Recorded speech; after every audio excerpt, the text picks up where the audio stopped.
All right, so one way or another, I can promise you that you're going to sleep better tonight, either because the presentation was so boring that I put you to sleep, or the information is beneficial. I'm going to go with the latter, hopefully tonight. And sleep, I think you guys would all agree, is like not optional. It's 100% necessary for our bodies. We need it to repair, to restore, to regenerate. And so figuring out how you can get your best night's sleep is really crucial. So many of our patients, though, we even notice, like, as they're starting to go through care and their body is healing and it's functioning better, you automatically start to get better sleep, better repair, better regeneration. And a lot of that has to do with what we even talked about last week, which is your nervous system getting into a good rhythm and a good balance, especially. Because many of y'all came in, either your nervous system was over excited, under aroused, or maybe even exhausted. Maybe that describes some of y'all. And so doing things that we talk about tonight will just enhance a lot of the care that you're getting in the office and helping you to find other ways that you can address underlying causes in your body. So the chiropractic side is super important, but on top of that too, like addressing and looking at how you eat. So a lot of what we've talked about previously, maybe you've implemented too and seen like, okay, this is helping me to function better, to find better sleep as well. So I'm hoping that through even what we talk about tonight, that there's going to be a few things, some takeaways. And I have a handout that I'm going to have, I forgot to print, but I'm going to get Liz to print it while we're talking. Hey, Liz, I'm going to have you print this and then give to everyone. Okay. This is a 7-day sleep reset. Cool? So it's going to take some of the stuff that we talked about. Why don't you, print however many are here. You can print one for yourself too if you want. Okay. So now, I think talking about sleep is important. Many people experience sleep issues. So maybe even tonight you're here because that's a part of one of your health challenges. 70 million people in the US say sleeping is a problem for them. 54% of Americans actually suffer symptoms from insomnia every single year. 59% of adults, now y'all are all ladies, so maybe this applies to your significant other. Maybe that's why you're here tonight, right? Like, I'm gonna figure out how I'm gonna get him to stop snoring. Well, and maybe chiropractic would be one of those things. And then 18 million people experience sleep apnea. Are y'all all familiar with sleep apnea? Okay, just in case if you're not. So sleep apnea is a real problem, and it's called obstructive sleep apnea. So some of the common symptoms that you'll see if someone is suffering from sleep apnea: depression, forgetfulness, irritability, headaches, restless sleep, feel like you even if you got 8 hours of sleep, you wake up and you're still feeling sleepy, snoring, dry mouth, gasping for air, sore throat, and then night sweats. And then the problem can be, again, if you're experiencing sleep apnea, is if you have some of these conditions, they usually will kind of go hand in hand as well. So whether that's ADHD, Alzheimer's, depression, stroke, diabetes, heart failure. So a lot of these conditions, you'll also see people will struggle with sleep apnea. So if you're noticing some of these things, one, you can always mention it if you need a deeper consult with us, happy to do so. But then two, trying to recognize these symptoms. And maybe that means you need to get checked, do a sleep study, which those suck too. If anyone's ever heard of how they do there or undergone one, they can be rough as well. But it's important, and think about this. How many hours of sleep a night are you getting? And I'm talking solid sleep, like you go to bed at this time, and then you wake up at this time. We want it to be 7 to 8 hours. So just take a gut check, like, okay, am I actually getting 7 to 8 good, solid hours of sleep? Because that's the important part. And through that time period, you're going to go through these different stages. So there's a cycle that'll happen with your body as you're going through sleep. And so getting interruptions can mess this cycle up. And then even if you got 7 to 8 hours in bed, if it's not, through that cycle, you can again still wake up feeling tired, exhausted because you weren't able to go through this full cycle. So stage 1 is that like initial stage, falling asleep, light sleep. Stage 2 is where your heart rate starts to slow down and you get into that true resting heart rate. And then from there, your body temperature will drop. And then stage 3 and 4, this is where you want most of your sleep to happen. And this is where you're going to get deep sleep muscles and tissue repair, and then your REM sleep. And that's you're only going to spend brief periods in REM, but that's where dreaming can happen. And then your body's almost like paralyzed because it's in such a stage of sleep and repair. So getting into this, even the REM sleep is important, but that's not where the biggest part of healing takes place, if that makes sense. So think of your day as a cycle, and maybe you already do. You got from when you wake up to when you go to bed, and all of that time period is what sets you up for success for when it comes time for you to actually sleep at night, okay? And we're going to talk about this more, but the more consistent you are with your schedule and your body almost gets into that, it knows what to expect, the better sleep that you're going to get. If your schedule is all over the place and it's like some nights I go to bed at this time, some nights I go to bed at this time, and I wake up at this time, the harder it's going to be for you to get into a good rhythm and really get that good deep sleep. So maybe that's your one takeaway for tonight is, all right, I got to fix my schedule, right? And figure out how you can have a consistent schedule and stick to it. And the more consistent you are, then you can have some variations. But that's where even the 7-day reset that I gave you is committing in the next 7 days, like, okay, I want to get on a schedule and I'm going to stick to it every night no matter what. So bedtime is going to be at this time, wake up time is this time, and then you set your alarm. Any of y'all ever messed with the sleep, like any of y'all got iPhones? So they have a sleep schedule that you can actually set up. And you can tell it, I want to go to bed at this time and I want to wake up at this time. And then it'll even alert you, hey, you need to start winding down. You got an hour before you're supposed to go to bed. Get ready. And then it's bedtime. Are you in bed yet? Again, we want to try and stay off this as much as possible, but it's a tool if you use it correctly. And then for me, I have it set up 7 days a week.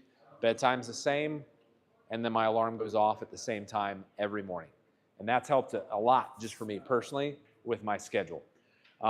So think about this too, with your cycle, when you are going to wake up, so if that's maybe 6 o'clock in the morning, this is where you're going to have the sharpest rise in blood pressure. So note that too. When is the worst time to check your blood pressure? First thing in the morning. So if you've been checking in the morning, stop, because you're going to get a bad measurement of where your blood pressure's at.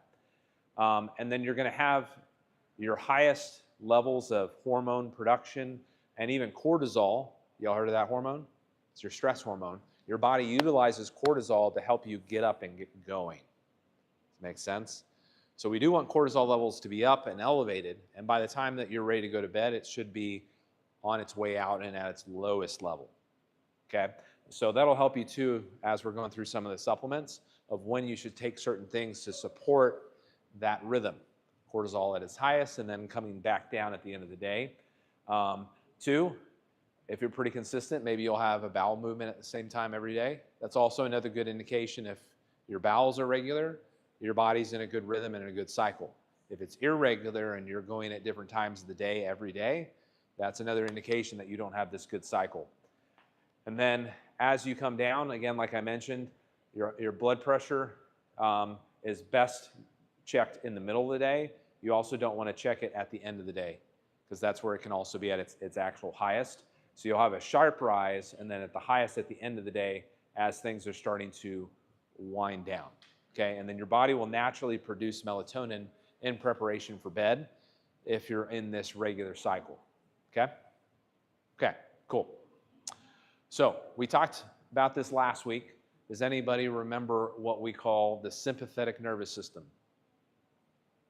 I got a cheat sheet up there for you. Who can read? What does it say? Okay, survival mode. Yeah. So this state, if you're having a challenge, your nervous system might still be in a survival mode state as you're getting ready for bed. So cortisol goes hand in hand with the sympathetic nervous system. And so if cortisol is staying high and you're in that over-aroused part of the nervous system, what we call survival mode, you're going to have a really hard time getting shut down and into your cycle for sleep, if that makes sense. And so we want your body to shift into, especially at night, the parasympathetic side of the nervous system. So one thing, how many of y'all are doing your dinner roll? I know you don't have one yet. Okay, when do you do it? In the evening? Evening? Morning? Okay.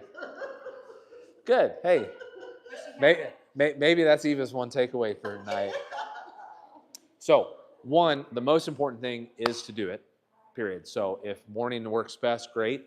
One recommendation could be, for sleep, this is sleep purposes, shifting it to night before you go to bed. Big reason why, the dinner roll helps the nervous system get into a parasympathetic state. It helps to calm the body, relax the nervous system. So that can be a tool that you can use, again, not only for helping with what we're trying to correct and improve, but also as a tool for sleep as well. So that dinner roll, man, I keep coming back to it, right? It's got a lot of important purposes.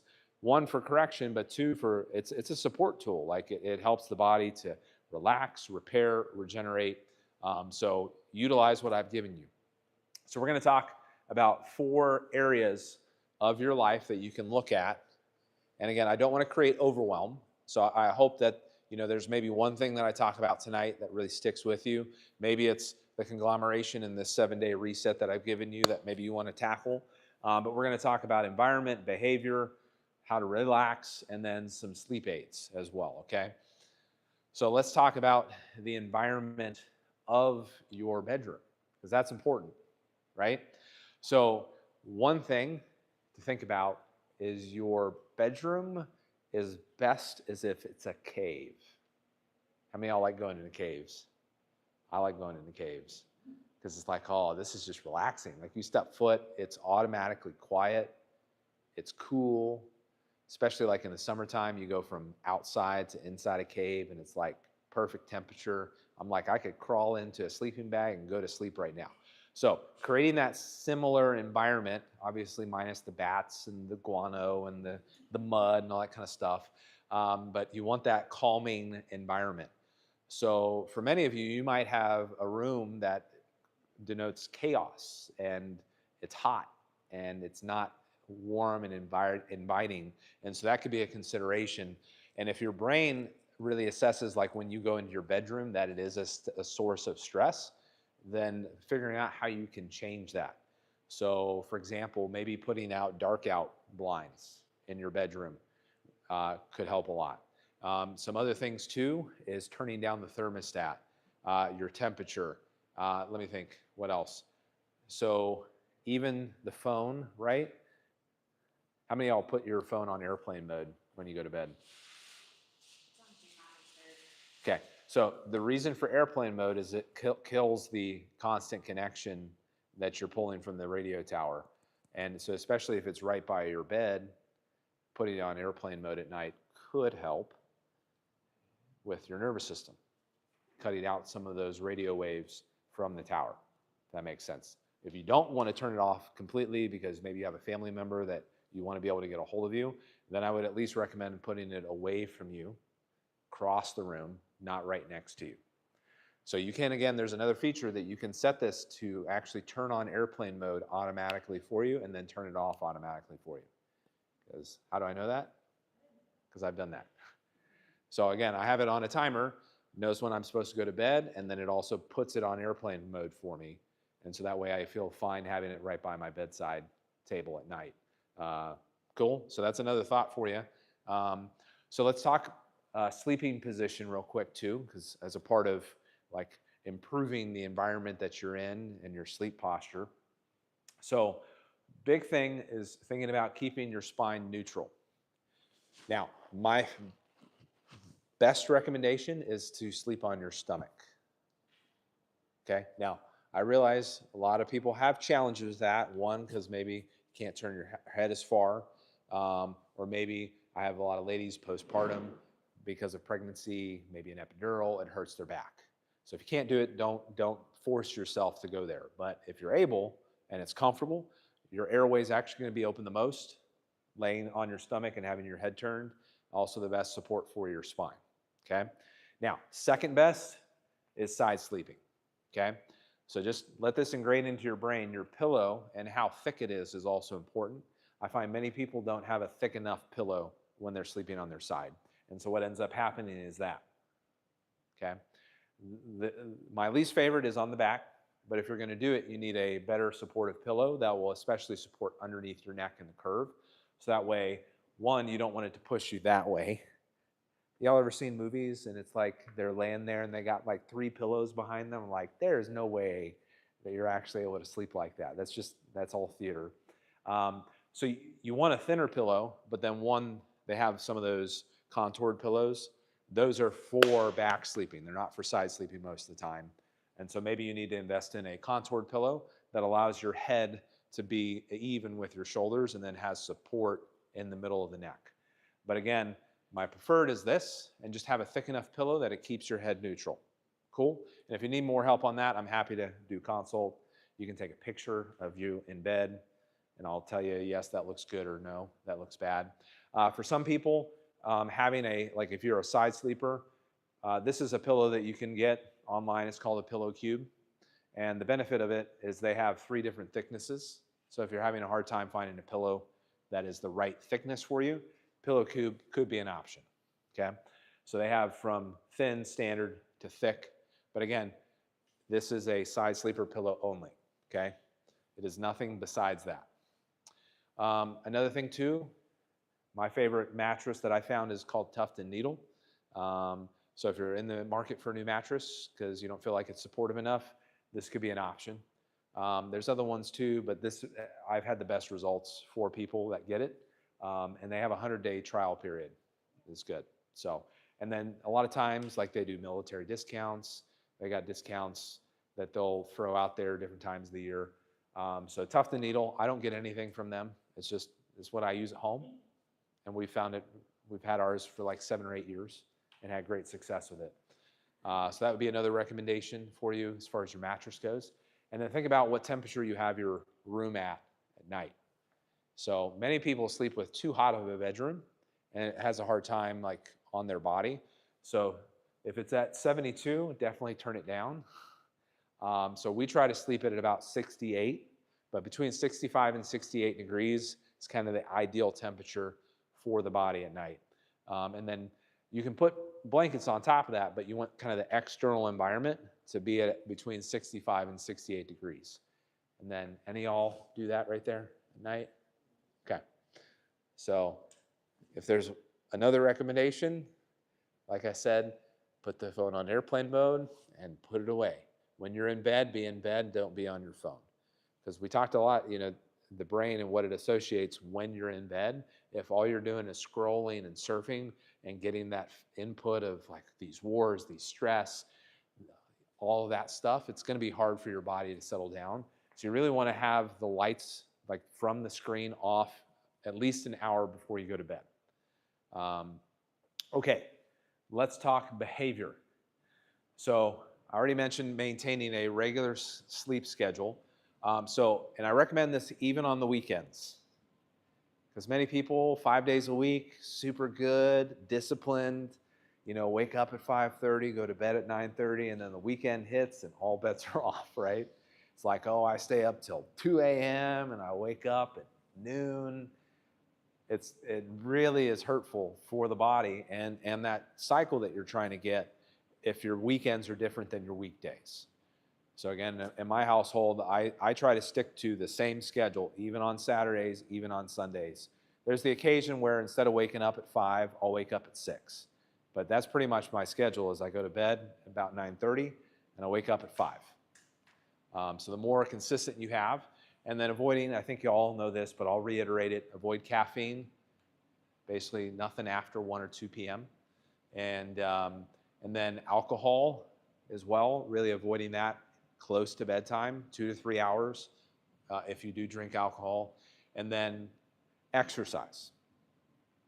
Now, I'm a big proponent, I think I'll know that. Move your body.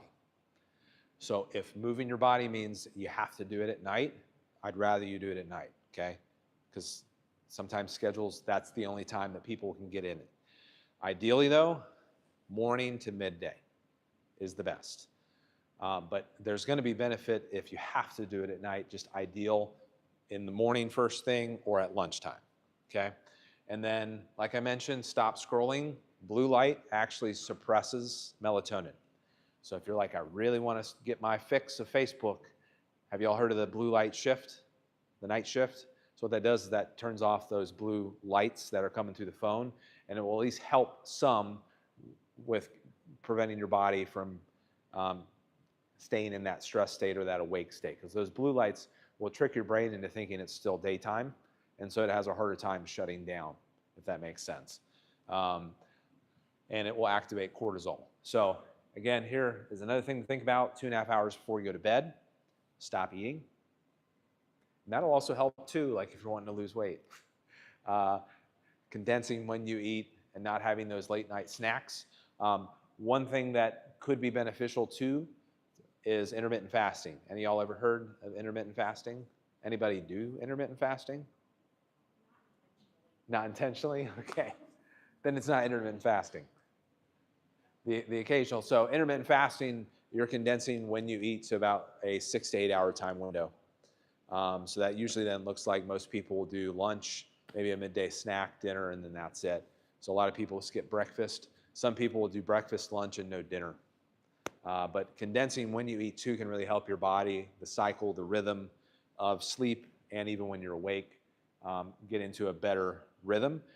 Even intermittent fasting for some people can help with metabolism, inflammation, things like that. So if you're interested, here's a schedule. You're welcome to take a photo of this if you want. But what you'll see here is in the morning, you're in a fasted state. And guess what breakfast means? It's when you break your fast, right? Makes sense? So breakfast doesn't have to be first thing in the morning. It could be at lunchtime at noon.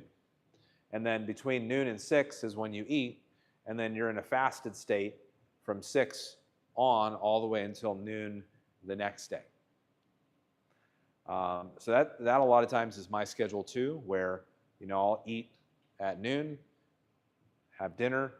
On nights like this, I do eat a little bit later, and then go to bed. Now I don't go to bed at 11. I'm going to bed at because I'm waking up at 5, so I'm usually in bed about 9:30, and then I have my workout at 5:30 in the morning, and then eat again a little bit later as well. So that could be a good schedule that can help you. Okay. Let's talk about some tools to help you relax your brain and your mind. Anybody remember box breathing from last time? We talked about think well, okay? So box breathing is where you inhale for 4 seconds. At the top, you hold for 4 seconds. Exhale for 4. And then repeat. And at the bottom, you hold for 4 seconds. So it creates a box, 4 seconds, 4 seconds, 4 seconds. That can be a really good way to help control the thoughts, control the mind, doing guided relaxation. So here's a couple of, oh, hey, I got that in there again. Think you should be doing your dinner roll? Here's another couple apps too. Maybe you're trying to get on your fitness journey. I think we have 2 days left, if I'm not mistaken, of our challenge, if y'all have been participating. So finish strong. And then this is another good app that can coach you on how to go from a couch to doing a 5K. So maybe, and we talked about this too, 30 minutes of walking a day is great for helping the nervous system, helping your mood, helping with depression. So this can be a great start. Or also Under Armour's Walk, another good app as well. And then Sleep Cycle. So this you can utilize to track your sleep cycle. Again, it recommends putting the phone under the pillow. So what is my thing that I'm going to tell you? Make sure your phone is on airplane mode if you're going to do that. You don't want to have all of that radiation underneath your pillow as you're trying to sleep at night. But you can use this app on airplane mode to get an idea of how your sleep is going. There are also other sleep trackers, like the Oura Ring is another good one if you really want to get good detail about how your body's functioning. It can even give you early warnings if you're about to have illness. It'll see some disturbances in your sleep, your body temperature, your heart rate, and let you know, hey, I bet you're about to get sick. and then you do. Calm is also a meditation app as well. Oh, and this is the Oura Ring that I was talking about. So it's one of those trackers that you can utilize if you want to get better detail. And then let's talk sleep aids. Now, an important thing, sleep aids are just that, they're aids, but they're not a fix. So they can help assist in the body, but they're not going to fix things necessarily long term for you. And so if you're finding that you're having to turn to sleep aids all the time, we need to take a deeper dive, because they should be an aid, but not something that you have to rely on, if that makes sense. So some of the most common things that I recommend, magnesium glycinate. And so I have that on that reset sheet. Any of y'all take magnesium right now? Okay, is it glycinate? Okay, good. Take an hour before you go to bed? Okay. So two, looking at the dosage. So I recommend between, do I have it on the sheet? I think I have it on the sheet, right? No?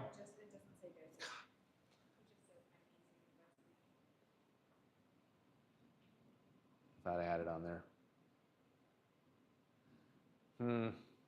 Now I'm drawing a blank too on what I recommended. I think it was like 200 to 500 milligrams. But I would look at your bottle, your capsule. You know you've taken too much if it messes with your stool. So that's how you can also, for many people, you can take the recommended serving size. You can also double it if you're especially needing more support. You can triple it, and then just kind of see the effect that it has on your body, and then also on your digestive system. Cool, so that's the trick I usually recommend for magnesium. Another different form that some people respond better to is natural calm. So it's magnesium citrate. So usually glycinate's the best, but if you feel like the glycinate's not really doing the trick, you can always switch to this magnesium, and it's called natural calm. That's one that I really like. Also, any of y'all do melatonin? Okay.